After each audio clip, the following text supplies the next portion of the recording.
اهم مباريات الجوله 23 من الدوري الانجليزي بريمير ليج. اول مباراه معانا ما بين مانشستر سيتي وولفرهامبتون. مانشستر سيتي يفوز على وولفرهامبتون 2-0. في الدوري الانجليزي كان سجل اهداف عمر مرموش، وبرضو سيمينيو بيسجل. عمر مرموش حاجه عالميه جدا، تحرك وقطعه عالميه نحو المرمى، وبيسجل على طول وان تاتش من صناعه ماتيوس نونيش. ايضا سجل سيمينيو الصفقه الجديده العالميه جدا، سيمينيو سجل ما شاء الله طبعا. برناردو سيلفا ايضا عمل اسيست، ففوز كويس جدا بالنسبه للسيتي في الدوري. يعني ثاني مباراه معانا ما بين بورنموث وليفربول. يعني بورنموث يفوز على ليفربول 3-2. سجل اهداف بالنسبه لليفربول، سوبوسلاي سجل، فان دايك سجل، محمد صلاح ايضا عمل اسيست، لكن هدف عالمي طبعا لسوبوسلاي من فاول كان ما بينه وبين صلاح وبيحطها على طول.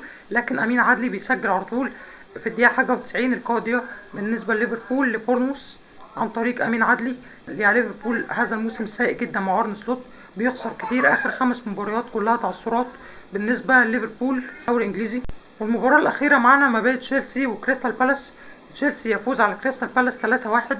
انزو فرنانديز كان سجل من ضربه جزاء، جواو بيدرو واستيفاو ويليان سجلوا. استيفاو هدف واسيست في حاجه عالميه. تشيلسي مع ليام المدرب الجديد حاجه عالميه جدا. ليام سينيور عالمي جدا ما شاء الله مع تشيلسي، بيكسب على طول. كسب هو 3-1 على كريستال بالاس في البريمير ليج.